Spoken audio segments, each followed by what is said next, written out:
Are we all set to go? You can hear me okay?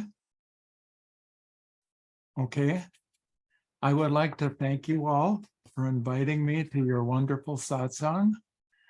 I have been there before on several occasions, and it's the satsang that I really feel that I belong to.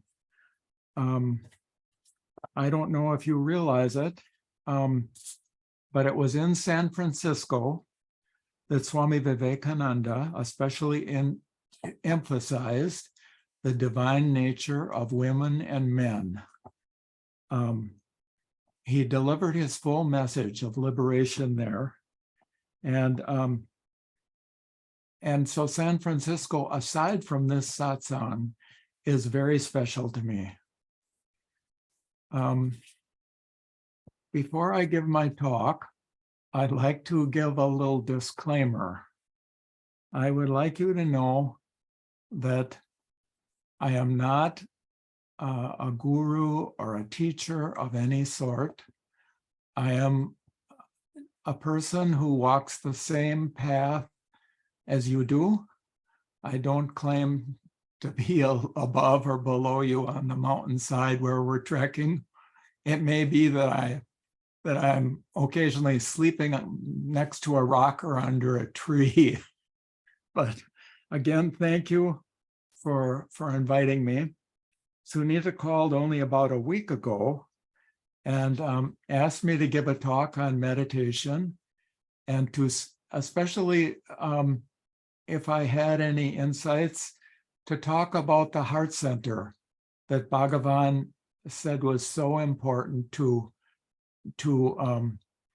self-inquiry. And in order to do that, I'm going to have to go back to my humble beginnings with meditation and kind of fill you in on what happened to me in my life and with my meditation. I hope you'll be patient with me. What can I say? In talking about the heart center, I want to emphasize that I'm only dealing with my own personal experiences. I'm not going to quote from books. I'm not going to get involved in any scholastic arguments with you about what this is. I can only tell you about my own experiences. As I said, in order to talk to you, I need to go back to my own history. Excuse me for any redundancy. I grew up a devout Catholic in the Midwestern part of the United States. From the time I was a pre-teenager, probably about 11 or 12 years old, I began meditating. I usually did this on my own in the church that was across the street from my Catholic grade school. I also had a rather formal indoctrination at the Catholic school, but the main part of my sadhana was my own personal meditation. Even as a young child, perhaps 5th, 6th grade on, I got in trouble at times because I could not accept the doctrine that the Catholic Church was the only true church. And it seemed ridiculous to me. At that time, many of the sectarian churches in the United States emphasized that if you didn't belong to a certain faith, you weren't going to make it to heaven.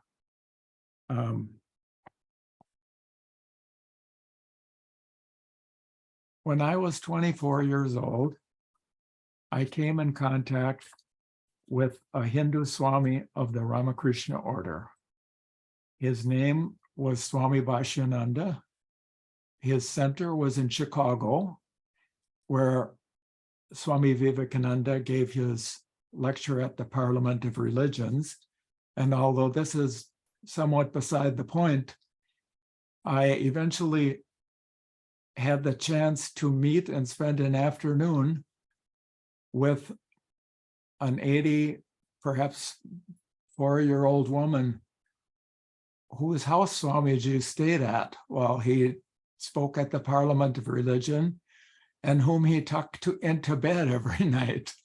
She sat on his lap and she told him wondrous stories of India. And when I talked to her as I drove her home, I said to her, Miss Conger, you mentioned in your talk that not a day in your life has gone by that you haven't thought of Swami Vivekananda. Now, I know you're a Protestant, you belong to the Presbyterian Church, and that you only saw Swamiji when you were 5 or 6 years old. So I am assuming you spoke with poetic license when you spoke and said that you thought of him every day. We were driving down Lakeshore Drive right near where Swami spoke when she looked back at me and she said, young man, I meant every word I said. I have thought of Swami Vivekananda every single day of my life. And she said, that's the truth. Anyway, sorry about the little sideline. So I began attending lectures at the Vivekananda Vedanta Society. I was very inspired by Swami Bhashyananda. And after 2 years passed, he asked me and my wife to take care of the garden in Ganges Township, Michigan. So we moved there and we took care of the garden for the first summer there, the summer of 1970. At that point, my wife decided that she needed to go her own way. So we parted as friends and we shared custody with my young daughter, Maria. I had lived in a property right next door to the monastery, but I moved about 15 miles away and took care of the monastery garden at my own place out in the country 15 miles away. And my teacher, Swami Bhashyananda, came and picked up the vegetables every weekend about Saturday. We would have baskets full of tomatoes and cucumbers and zucchini and maybe marigolds and zinnias. And so that is some of my background. It's important for me to tell you that I stayed with my teacher, Swami Bhashyananda, even after I came to Raman Ashram. And when he became sick with a stroke and eventually died in 1996, I still stayed with him. I was able to help him with some personal cares. He had taught me to meditate. I was a very confused young man. I had a lot of problems. And he was the one person I always felt safe with. When he lifted his hand like that, I felt completely protected. He was patient, he was kind, he was accepting of many different world religions. He was not a particular devotee of Bhagavan, but he had gone and sat at Bhagavan's feet himself. So in the years between 1970 and 1981, I shared in the care for my daughter, and I also did hard labor at a gray iron foundry in South Haven, Michigan. I worked long days, and on weekends I took care of my daughter. If I had a vacation or was a layoff, I would also help with her. So I learned what it was like to practice sadhana in the way Shri Maharshi taught us while living my daily life. I had many challenges that I'm sure you all have. For example, when I moved to the little farm that I lived on 15 miles south of the monastery, I would try to meditate every morning. And usually when my 3-year-old daughter woke up, she wanted to take a warm bath. So I would fill the tub with water And I'd put her toys in there and I'd set her in her bath and I'd say, you know that I'm right on the other side of this wall. I'm meditating. And she would say, yes, I know that. And I said, so I might check on you. I might call and check on you. It's not that I meditated for hours. I meditated perhaps for 25 minutes. I would begin meditating, and at first there would be splashes, and I could hear her talking, and then complete silence. And I would say, Maria, are you okay? And not a sound, not a splash. And I'd say, Maria, can you hear me? Not a sound. I knew she could hear me. Finally, I would get up and I would walk over the bathroom and peek in. She'd go, hi, Dad. And I would say, it would help if you could just answer. But she did not tend to do that. So I was very committed to meditating, but it was one of those things that all of us who have a family understand. Maybe the sports practice or the music lesson or the early school outing, we somehow just have to keep going. Throughout this period, I didn't hear too much about Bhagavan. I had actually read the first book about him in about 1966. A friend of mine gave me Mr. Brunton's book about his encounter with Bhagavan, and I read it, but I did not understand it. I could not figure out who am I? I know who I am. I'm Roland. I have a daughter. I live in Michigan. I raise a garden. I'm a devotee, and I hope God will protect me. That was about it. At this time in the United States, there were almost no books available on Sri Ramana. When I was living in Michigan, after a few years, I came across a copy of Mr. Osborne's Ramana Maharshi and the Path of Self-Knowledge. And I read that, and I actually took it to the monastery and suggested they use it for their morning spiritual reading at breakfast, which was probably a breach of protocol. The monks that were living there were all younger than me. They were all working on building a temple, and they did use it for their morning reading, and Swami Bhashyananda did not say anything to me about it, but usually the books at that monastery were about Sri Ramakrishna. All the books like The Way of a Pilgrim were also read. The only picture of Sri Bhagavan was one that I had cut out from a magazine or a newspaper, or maybe something I had read, because I was not in contact with the ashram. And as I said, this path of self-inquiry was a complete mystery to me. I did have Bhagavan's picture on my kitchen table, and it was a great source of consolation to me. Throughout all of this, and I lived there until 1981, working in the foundry, I really could not understand self-inquiry. I eventually got a hold of a copy of Talks, but this did not seem to work for me. I would ask, who am I? Where does this I arise? And I never heard a word of reply. And one sort of consolation with all this was that I still notice when I read Talks, there are a fair number of devotees who say, well,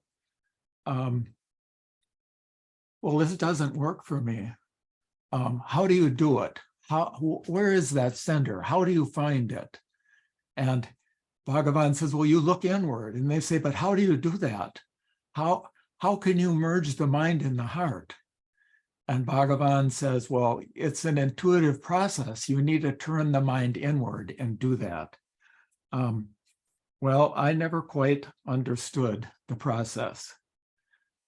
In 1981, let me see this.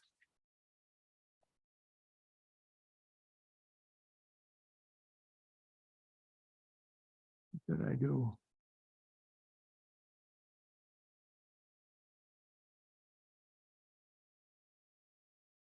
Okay. You'll have to excuse me, I'm old and confused.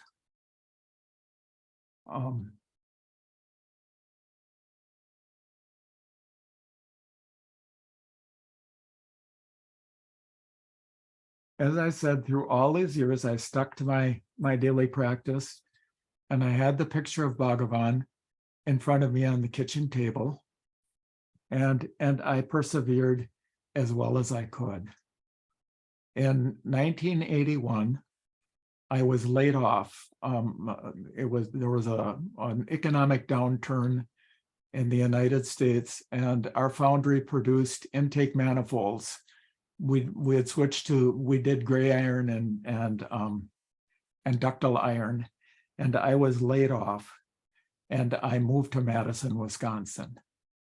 My daughter Maria consoled me. She was 14 at the time, and said, when I get when I'm in my last year of high school, I'll move to Madison with you. I want to go to the University of Wisconsin. In the meantime, I still visited her. In 1985, I had still continued with daily meditation, although there again, it was not very easy for me because I had been trained at the University Hospital, where I had worked previously to working in the foundry, on the care of post-surgical patients. I did surgical dressings, I emptied drains, I coughed people, I walked people. That was my profession. And since I switched shifts, my meditation practice was a bit desultory, but it did work.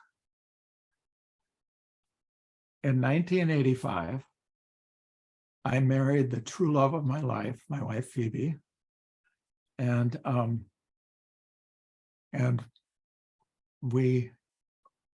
my wife became pregnant, and my wonderful daughter Katie was born, and just on June 5th, 1986. About this time, actually before Katie was born, I suffered a mysterious viral illness, or maybe it was a bacterial illness. My white count was off, and every afternoon my temperature would go up to about 102, and I could do nothing much but sleep. I would wake up feeling fine, but as the day went on, I felt quite poorly. Now, these illnesses are very interesting in a way because they put your whole life on pause, and that you have a chance to stand back and look and see where you are and take stock. I still went back and visited the monastery in Ganges, Michigan, in my guru. I still kept up my daily meditation practice. But as my life paused, I began thinking more about Shri Ramana. I don't know why it happened at that time. Perhaps somebody had given me the book Guru Ramana, and I also came across the 1980 Ramana Smriti, the collection of reminiscences, and that made a huge impact on me. Bhagavan seemed very easily accessible. He seemed to have a good sense of humor. He treated everyone the same. Women and men were the same. Old people were the same. The swamis and the householders were the same. That burned a very deep impression into my mind. And I wanted to know more about him. So I got the address of the mountain path, and I wrote to Shri Ganeshan, and I told him I was interested and sent money for a subscription to Mountain Path. And in turn, Shri Ganeshan sent me a picture about so big of a black and white of Arunachala, and said that they would do whatever they could to make me feel welcome.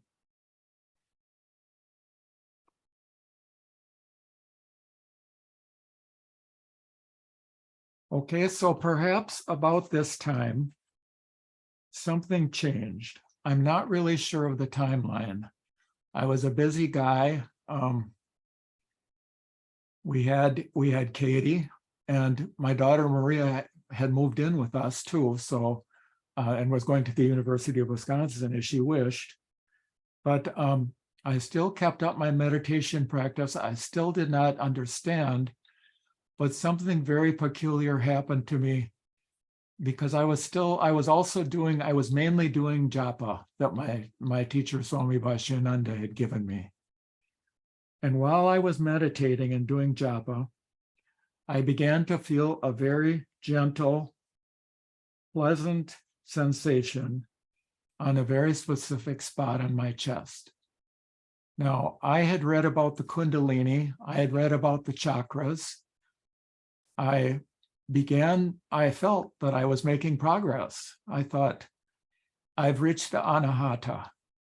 So I went to one of my books and I looked up the anahata, and I became very depressed, because the anahata is on the left side of the chest, and my sensation was on the right side of the chest. And I felt quite discouraged.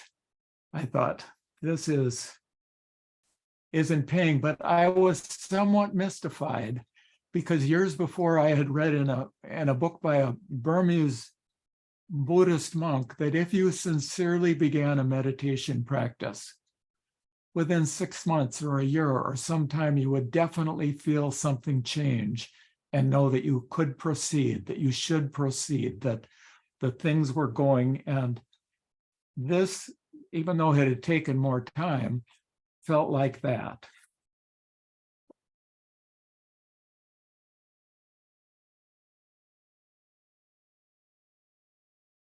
So time went by and things changed. Let me see if I'm on the right page. In 1987, my daughter Maria was accepted for a junior year in France, in Aix-en-Provence. And I really wanted to go and see her. Phoebe and I and Katie all were planning on going, but I had always been very claustrophobic. And but I knew I had to do it. And I decided I would talk to a therapist and find out ways of coping with this. And so I did talk to a therapist, and I brought along a good book, and I planned on bringing along a couple apples, and I fortified myself. And shortly before she left, I was taking a walk and a very beautiful spot in Massachusetts. And I thought, I am going to see Katie, I am going to see Maria in France. And a very definite voice in my head that was not in my ears, but it was in my head. It's what people call a locution, said, and you are going to Shri Ramana ashram afterwards. This was very definite. This was as if someone had come up to me, and I shuddered with fear. Yes, France I could do. India, I did not want to go to. Someone had told me that a renowned Swami and a renowned Ramakrishna Swami in the United States was asked why he did not send his disciples to India, and his reply had been, why would I want to kill my friends? Anyway, I was afraid of getting sick. I did not want to fly halfway around the world. I absolutely did not want to do that.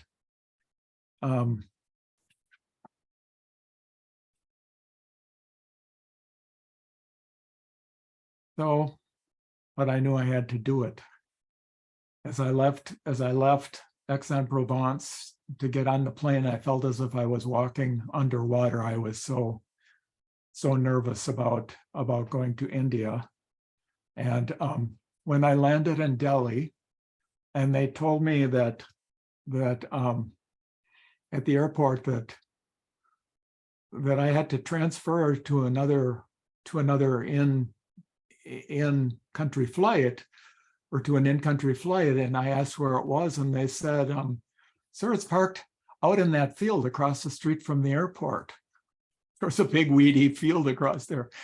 And I said, well, how will I know where it is? And the young man who ran the window smiled at me and said, sir, I'll take you there myself. He put the sign in front of the window and he walked me across the street and across the field. There was a dark bus. He pushed the door open. There was no light on it. There were several people sitting in there in the dark. The driver was snoring under the dashboard. I got on the bus and I continued on my way to Chennai. It was very exciting. So here I was at the ashram. I will remember I had arranged with my guardian angel, really my friend who had the status of Indra with me, Shri. I had arranged for a taxi, and I arrived at the ashram. I arrived at the ashram at night, and the huge shadow of Arunachala filled my heart with awe as I saw it, and walked to the office and made my way. I was given a room, and thus began my stay. I believe I only stayed 7 or 8 days, because, to be perfectly honest, I miss my family, and it probably doesn't reflect well on me, but fortunately my wife was very patient with me and loved seeing her family. But by then we were expecting our second daughter, Rose Ramana, as it turns out. And but she had said, go, if you need to go, you should go. And so I went. I was completely discombobulated. The ashram at that time was almost empty of people. It was January of 1988. Sometimes there were only 5 or 6 people eating breakfast. Usually Kana Kamal showed up. And if she decided to break her idli up and walk to the barred window of the dining room and give a monkey some of her idli, it was fine. But if anyone else tried to do that, the server went, no. But I did meet very wonderful people, and Mani took great care of me. He gave me the complete tour. I was very impressed with all the trees and the shrubs that he had planted, and the wonderful atmosphere of the ashram.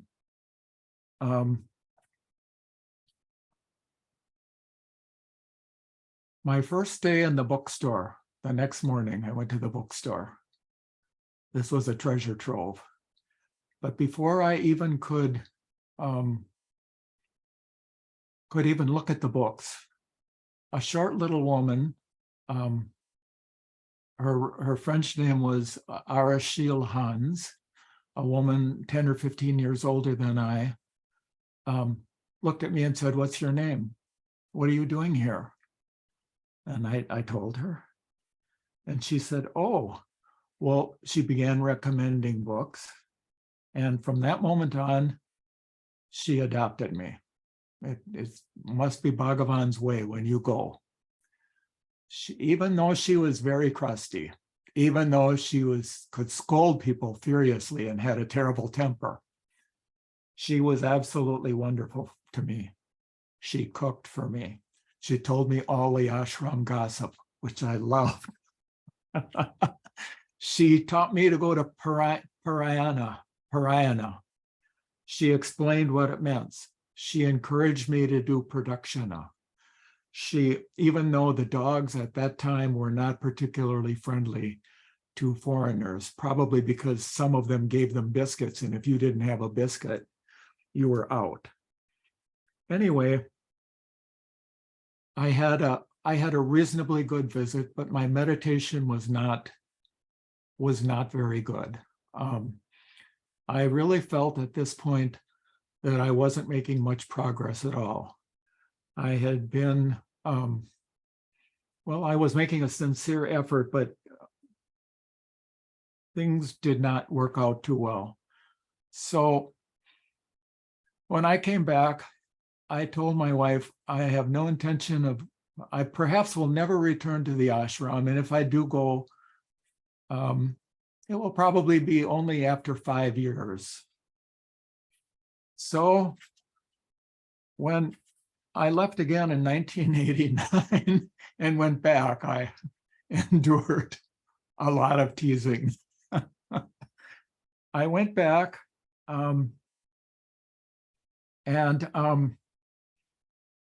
between my visits in 1988 and 1989, you must understand that the ashram, there really were not a lot of people there, and many of these memoirs had not been written yet. So I never quite knew who I was talking to, unless someone told me. I think that Kunjaswami's book was maybe only in Tamil. Ramaswamy Pillai hadn't really written anything that I knew of. And I had never heard of Annamalai Swami. But in this visit, I believe it was in this visit, that someone pointed out Ramaswamy Pillai to me and told me who he was, that he had stayed the longest with Bhagavan. Although you never would have known it, because he was unshaven, his clothes were tattered, and he sat in an old folding chair. I was lucky enough to talk to him, and I decided to bring my questions about meditation to him. Oh, he was a direct disciple. Everyone said he had attained everything. So I began asking him a question, and he cut me off. He said, "Forget about that. Just look at Bhagavan's picture, look into his eyes. You don't need to do anything else. You can forget about that. Bhagavan will help you." Well, that was a little discouraging, but what could I say to him?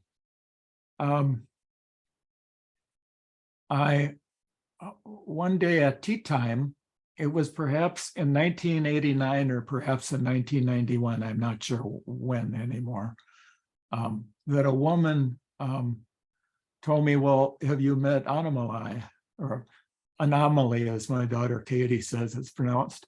No, she says it, that's not correct either. Anyway, this woman insisted that I see him, and I said, "No, I've seen all these people already. I don't want to go." And she put her hand under my arm and she said, "We're going to see him right now. It's Monday afternoon and he's giving darshan." I didn't know this woman. She took me, she said, "We're going," and we went to his place. And as soon as I saw him, I understood that this was a wonderful person. I don't know, I had no doubt in my mind. There were a group of about perhaps 10 people asking him questions, some of them utterly ridiculous. Is it true Swami Vivekananda was secretly married? Questions like this. But he patiently answered all the questions. And he also said, "Please don't come here unless you have questions to ask." He said, I don't want you to come here to meditate. if you have questions, you should come and I will try to answer them. So the period was over, and I thought, my goodness, I've had a chance to ask a question of this man. And even though the period was over, I raised my hand, and Chalam said, yes, one more question. What do you want to know? And I said, I have 2 children. I work. I have to go to work every day. I don't really have much time for meditating. What is there hope? And his reply in Tamil, he didn't speak English, was then keep your mind on the self, and the self itself will encourage you. Okay.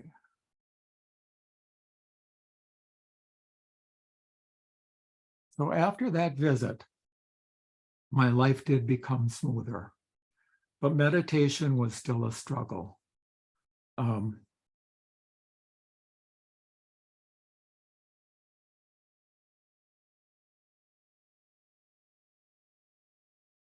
I still talk to my guru, Swami Bhashyananda, and I still visited the monastery. But by now, Swami Bhashyananda, perhaps it was around 1989, had a series of strokes. And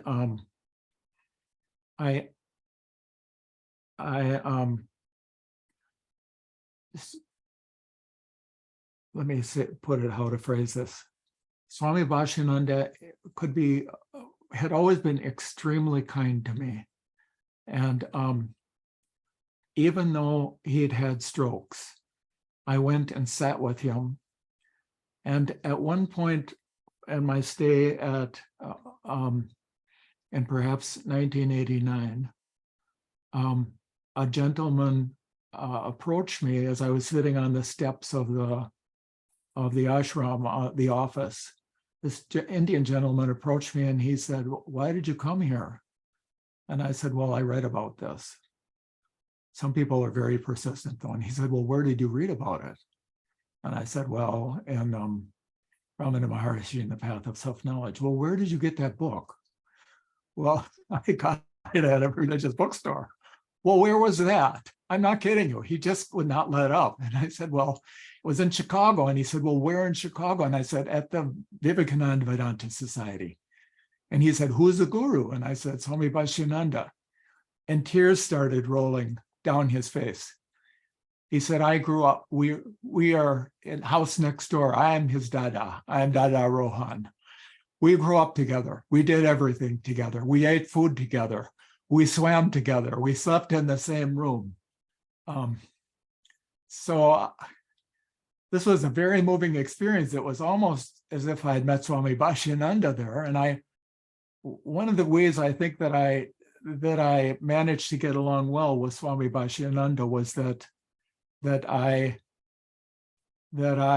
was always honest with him. I knew that this probably was not the path he would have chosen for me, but I wrote him a letter. And when I came back to Chicago, I asked his attendant the next time I visited, did Swami get my letter? And his attendant said, "Yes, I read it to him." And he cried the whole time. He was so happy, which was very wonderful, which was very nice for me. As I said, I really enjoyed visiting him. Life was moving on. At this point, I had enough literature from the ashram, and I began trying to incorporate self-inquiry into my meditation practice. And I did this in a sort of an awkward way. I did japa, I did my regular practice, and then afterwards I did self-inquiry. But there was no real conflict, and perhaps I was making progress. although I still didn't feel I had great success. I still felt that sensation, that pleasant, definite sensation on the right side of my chest, about 2 digits from the center. I could touch it.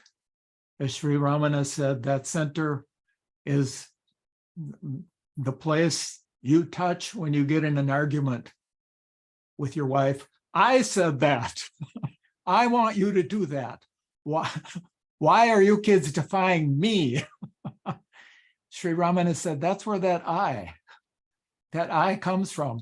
When we go, I know, we don't go, I know, by touching my head. We go, I know. Anyway, that is the center that Shri Ramana talked about. And I tried to get in touch with that, but without that much luck at that point. So I returned to the ashram 4 times between 2001 and 2007. By then, my mom was in her 90s. I had been going to see her probably since around 1990, every month. I think that's right. Since about 2003, every month. But I visited the ashram 4 times between 2001 and 2007. And then I promised my mother, she still lived in her own house about 175 miles away. I promised her that I would not go to India, or I would always be available. By then she'd had some TIAs, some mini strokes. And so between 2007 and 2011, I did not go to India. I did not return to go to the ashram. I missed it, but my mom, I felt like I had to do that. So about this time, as I said, I wasn't going to the ashram between 2007 and 2011 or 12. I hope I'm not, this isn't too much, this little rigmarole. Anyway, I became very ill, another one of those illnesses. And this one was a serious life-threatening illness that put me in the hospital with 2 surgeries, that sent me home with home health care. And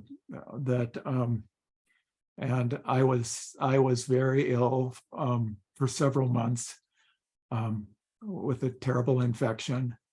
And again, I had that pause, but somehow I didn't feel frightened or disturbed by this. When I was in the hospital, my wife brought many pictures of our family and put them up on a bulletin board, but in the middle of the billboard, there was nothing. And then she pulled out this large picture of Bhagavan that was bigger than any of the other pictures and pinned that there. And I said, well, why are you doing that? And she laughed and she said, I don't have to explain, do I? But anyway, I always felt that Bhagavan was with me. I began, even though my meditation was not quite what it was, I felt very protected in the same way that I had felt protected by my teacher. By this point, my teacher had passed away, and it was everyone always likes to feel protected, but by this point that had switched over to Bhagavan.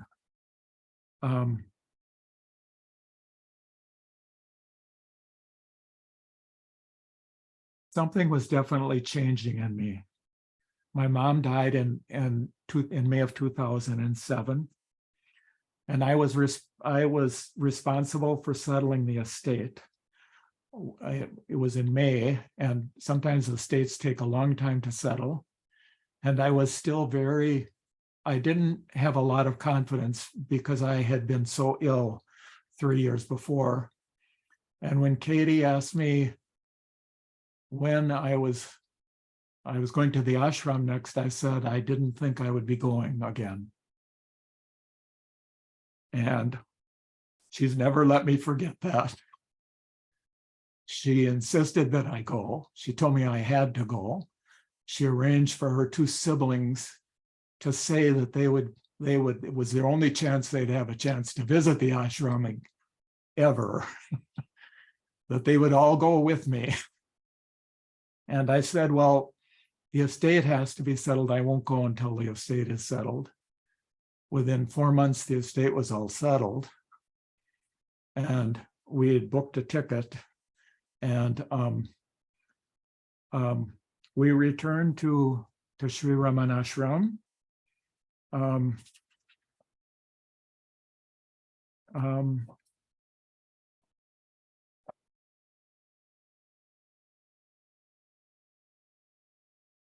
Three of my children went, and I must say that I never would have, I couldn't imagine anything more amazing than my return to Raman ashram.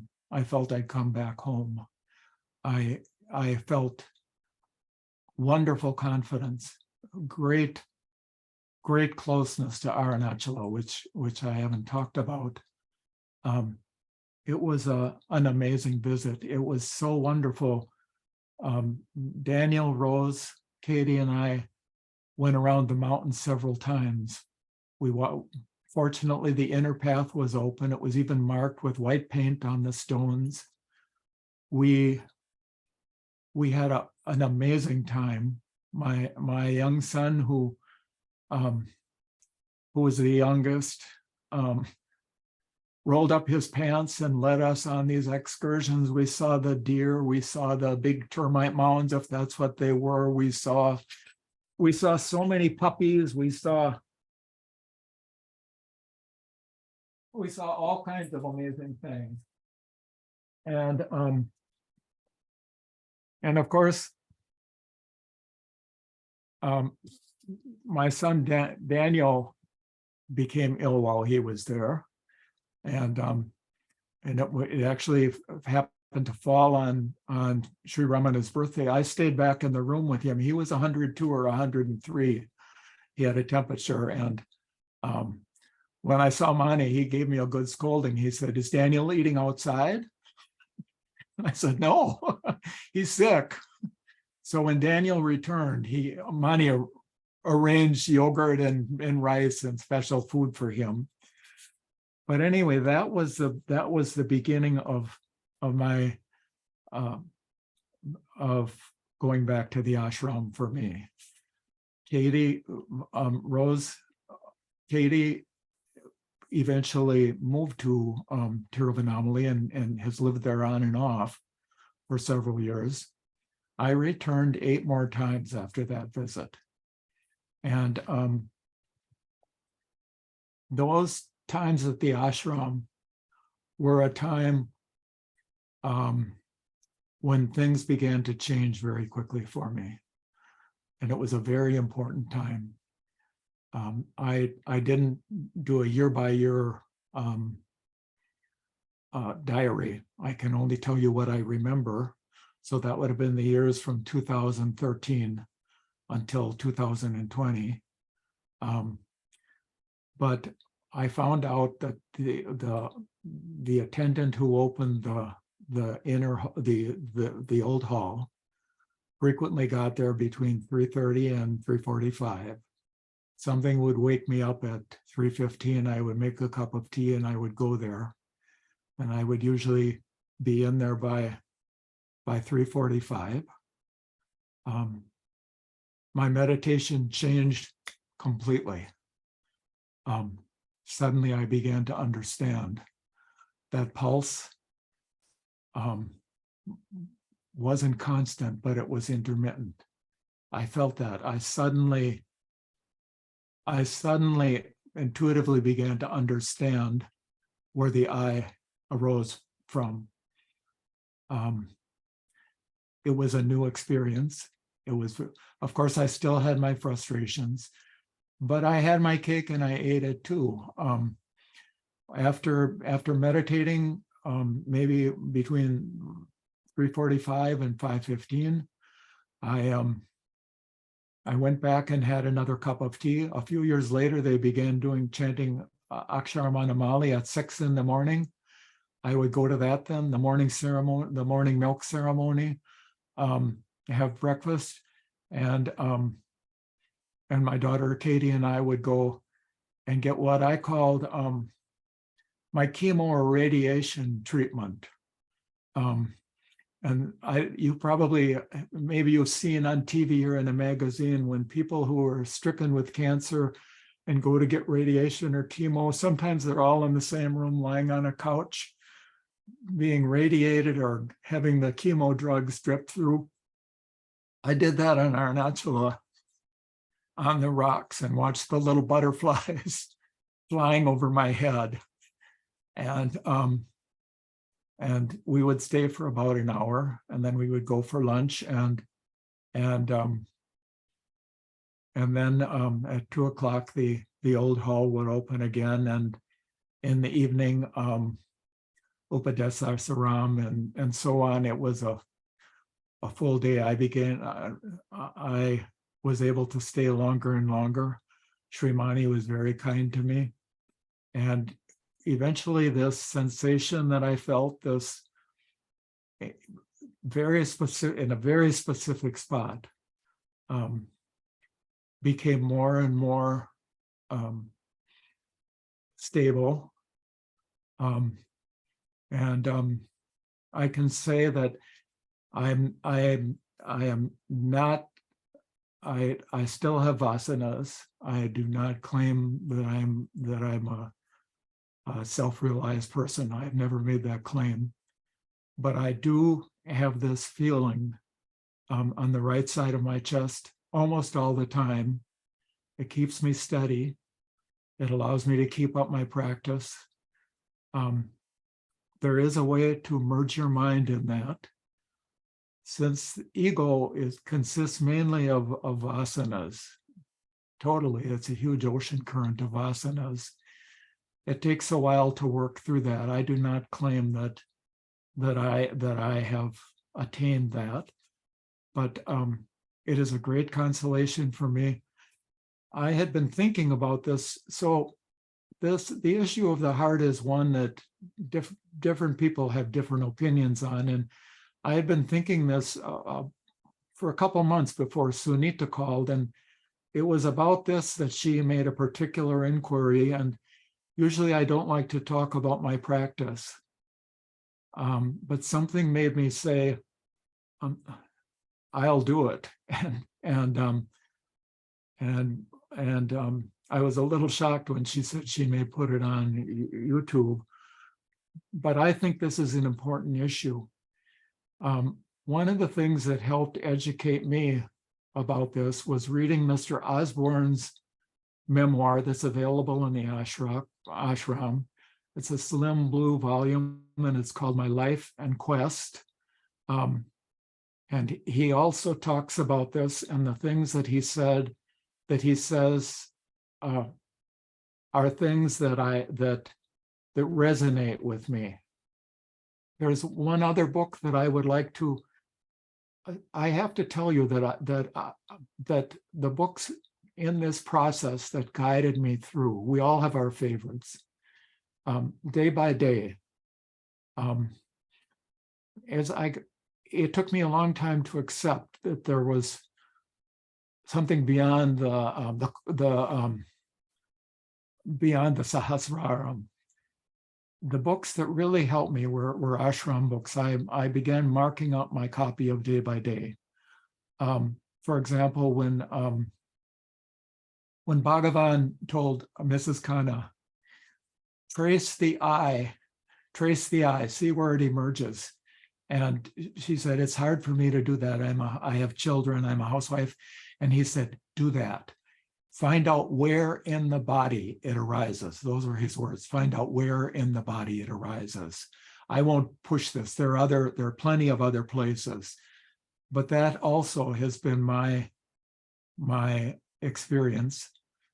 One other book, of course, I'll mention several books. Swami Venkateshananda's Yoga Vashishta has been a favorite of mine for years. It's available in the ashram bookstore.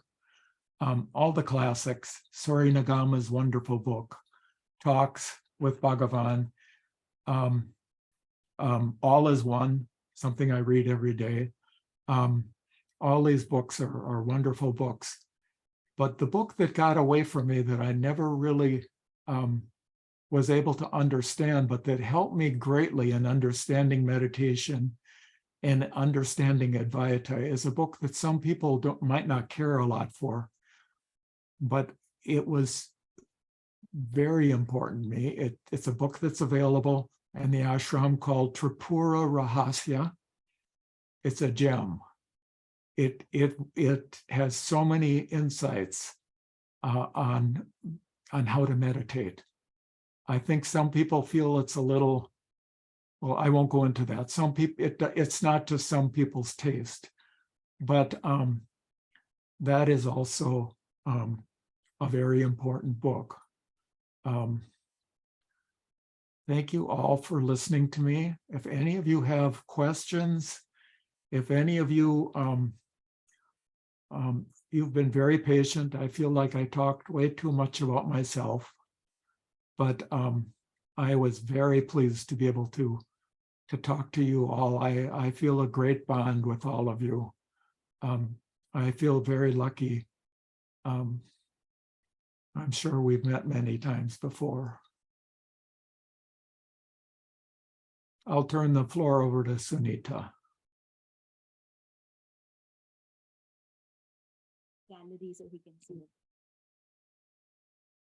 No, you didn't go off on a tangent. Everything was relevant and important. So don't feel bad. The reason we didn't respond is we were all on mute. Every time you asked. So you're too kind. Very wonderful. Thank you. And yes, I do plan to record. It is recorded. I do plan to put it up on YouTube, but it's a small audience, just the Bay Area. It's okay, Sunita. It's okay. Good. So that is good. Yes. If anyone has questions. I was just wondering, do you follow any particular routine? When you do meditation, is there any steps that you follow, or just sort of delve into your heart center right away? Could you hear that, Roland? No, not all of it. Could you repeat it? Yeah. So he just asked if you have a routine. Do you follow a set of steps in your meditation, or do you directly dive into the heart center? For me, it's very important to have a routine. I usually get up early in the morning, and now that I'm retired and have more time, I always got up in the morning and had my sacred cup of tea and meditated and read and did a little chanting even when I was working. But generally now when I get up in the morning, I read a chapter of All is One. I chant Upadesa Saram. I read one of the ashram books. Right now it happens to be Talks, but it might be Suri Nagama or Day by Day. And then the last thing I read, maybe I really like the recollections of devotees from the past. Right now I happen to be working my way through David Godman's Guru Vachaka Kovai. Katie managed to get a copy for me when she was in India, and I read Swami Nathan's version years ago. In fact, my friend Aruna helped with the translation of that, but it's hard to resist David and his team. because they must have photographic memories to be able to source all these quotes and to fill in all the blanks and to explain everything so well. So this book is a real treat for me. And then I'm sorry, I'm losing my track. And then I sit quietly and I meditate, and to do that, I do self-inquiry. And one of the ways that I do that, I have been told that the Bhagavan's instructions to Mrs. Khanna, just repeating I and following it to the heart center, or asking, who is this I? Where does it come from? Both of them are my practice. I have noticed that that throughout my day, the sensation in my chest frequently reminds me, I think my wife would say, it puts me in a blue study because I get a vacant look in my eyes and I'm not quite on focus with the word games we're playing on the computer. But that's my practice. Oh, and I chant Akshara Manamali every night before I go to bed. And I have a very active practice. I believe that we all have to have some kind of a practice. It's a must. I kind of didn't get it I mean, I think I did the right things, but you just have to keep going. As Winston Churchill said, if you're in hell, keep going.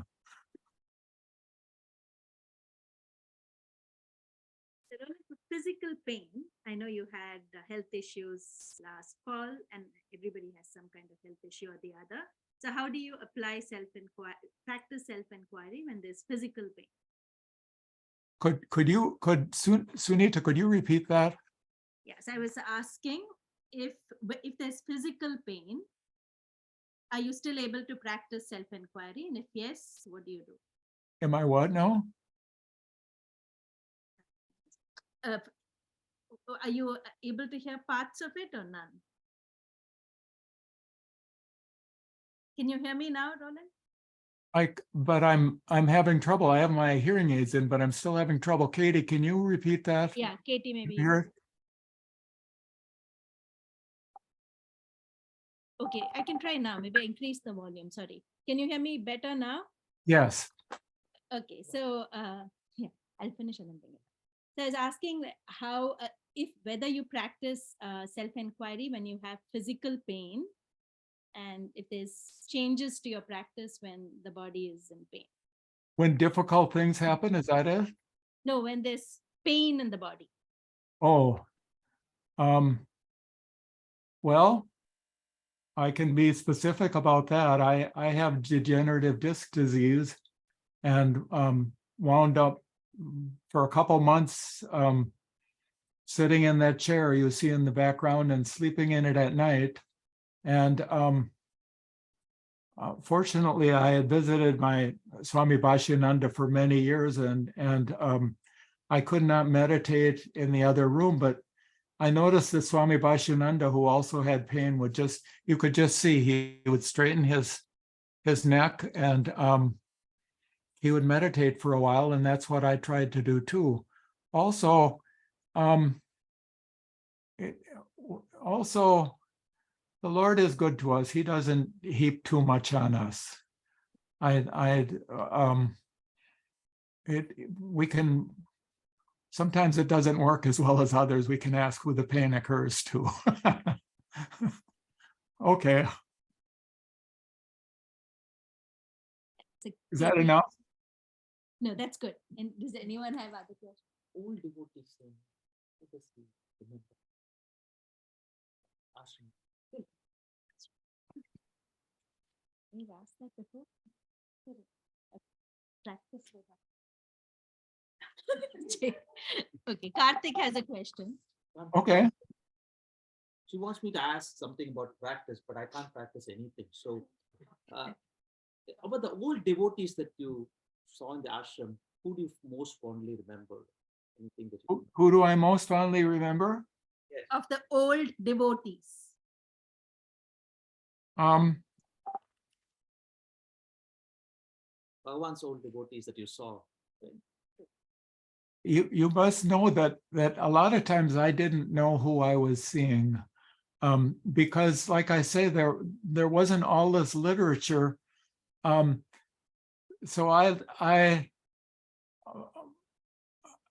many of them did very sweet things. So, for example, I had the wonderful opportunity to talk to Annamalai and to Ramaswamy Pillai, and this was it was like you were in a garden and all the flowers were there. You didn't have to go anywhere. You didn't have to ask for permission. Every day Kunju Swami would be sitting on a folding chair in front of his hut with a thatched roof. And in the midst of my confusion and misunderstanding, one day when my mom and my daughter and my niece were there with me, and I was busy all the time. They had all settled down for the siesta, and I was walking down that lane. He was right by Chadwick and Yogi Ramaya's hut. He was in one of those, or he was sitting outside, and I sat down on the ground in front of him. And I couldn't ask him anything, but he looked at me, and there was a chair next to him, and he kept patting it and patting it. And I know that it's definitely not etiquette that it was better to be sitting on the ground. And finally he bent down and he took both my hands and he pulled me up and he made me sit down next to him. And he smiled at me. I loved all the devotees. I just can't tell you. I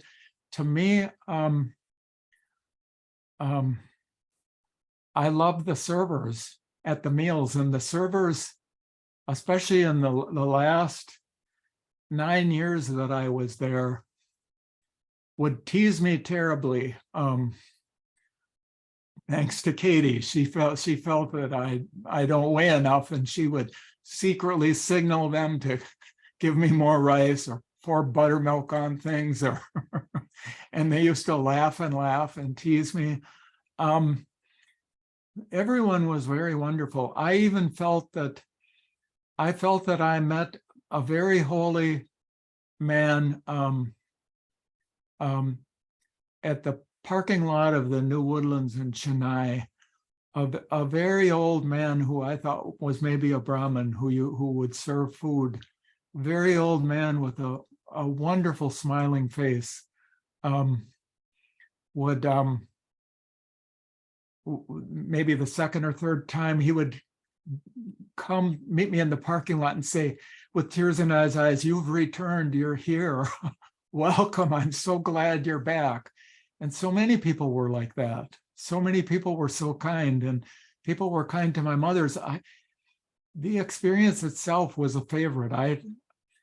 Of course, Aruna took care of me, but she passed away in 1998. And Katie, can you think of anybody anything that I'm missing? No. That's the best I can do, I think. Any more questions? I think last one, but again, they're totally okay if you say no to this. But you said you had an experience just before COVID in 2020, that last visit to the ashram. Are you fine sharing that with everyone? On Mahashivaratri. I didn't have COVID. No, Dad. She's saying that in 2020, before COVID and your ashram visit, are you comfortable sharing your Mahashivaratri experience? Oh, okay. Well, actually, Sunita, that was an experience that happened several years previously too. So I noticed when I was meditating, when I was doing self-inquiry, sometimes, especially in the early morning, but sometimes in the afternoon, and maybe it's a matter of senility or old age, I would begin meditating and there would be a gap. I would begin meditating and suddenly it was time to go. And I know I hadn't fallen asleep. My head wasn't on my chest, but I just knew that it was time to get up and go. And that happened. The experience you're telling about is on Mahashivaratri night on maybe it was very late in February before I left, maybe on the 26th or the 27th of February in 2020. The hall was packed and many people were coughing and sneezing. COVID was big on the news. People were saying that some Italians had brought it into India or whatever. But anyway, I woke up at maybe 1:45. I had thought, I'll see if I can get a little rest. I woke up at 1:45 in the morning and I walked to the old hall, which was jam-packed. I walked in and a very kind woman immediately stood up and beckoned me and said that I pointed to her chair, and I sat down in it. And I closed my eyes, and it didn't seem like 3 hours, but it was, when I got up, it was about 10 to 5. And I'm never quite sure what that means. I'm not in samadhi. I'm not in. It's very pleasant, but I don't understand some of these things. No, thank you. I think I just wanted to make sure you shared that with everyone. Oh, sure. Any questions that you have? Anything? I want to add something, which is not a question for you, but it's something that you always say to me, Dad, that's been very helpful in my life. Whenever I'm going through something, you're always incredibly compassionate to it, and you give me great worldly advice. And then you always say, are you keeping to your practice? Are you doing your practice? Don't stop. Keep doing your practice. Whatever you do, don't stop. Keep doing your practice. And you've been saying that to me for years. It's the thing you say over and over again, and it always stays with me. That's true. That's true. It's something that we have to do. We just have to keep going. And I've noticed myself, one of the most frequent excuses that I have for not doing my practice, it happens many times, but I think you're so tired, maybe in the morning, or you're not going to get anything out of this anyway with the reading. And I think, okay, so what? I'm going to do it anyway. And I do it. And the same thing with sitting for meditation after that. I think my arm hurts so much, or how can I forget what that person said to me the other day? I think, well, I'm gonna sit down and I'm gonna do it.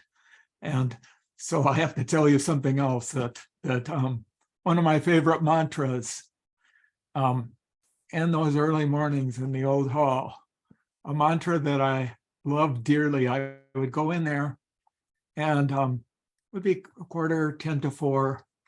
And sometimes I was the only one in there. The person who unlocked the door would leave. The last year or two, it was Chandramuli, who is totally wonderful, great man. I think he would try to get there early. But anyway, I would go there and I would sit down. But as people came in, the screen door on that thing is very quiet, but it also shuts very, very slowly. And at 4 o'clock in the morning, there are many mosquitoes. There's a light on over the door. There's a flame burning in the hall. And And the mosquitoes are definitely there, and there are more coming in. And at this point, you begin to wish more devotees would come in so they could contribute your blood too. So my mantra is, and also at this time, the dogs start noticing, start waking up and getting in these incredible battles, these barking battles. I'm sure you've heard those. So I've sometimes started my first 5 or 10 minutes in there just saying to myself, dogs barking, mosquitoes biting, dogs barking, mosquitoes biting, dogs barking, mosquitoes biting, until I get it out of my system. And then it's gone. Then I can begin meditating. But there are so many things that are fun, that are not, that might not be quite as you would imagine at the ashram. The ashram is a great joy. And then there is, of course, the power of Arunachala. Well, one other thing, for those who say that the Atman, the self, is everywhere, that the heart is not, probably not a physical or not a location, my answer to myself with that is, just as Arunachala is a special sacred place on earth, so too is that heart that Bhagavan showed us, two digits from on the right side. It's our personal Arunachala. It's our personal place where we can take refuge. As the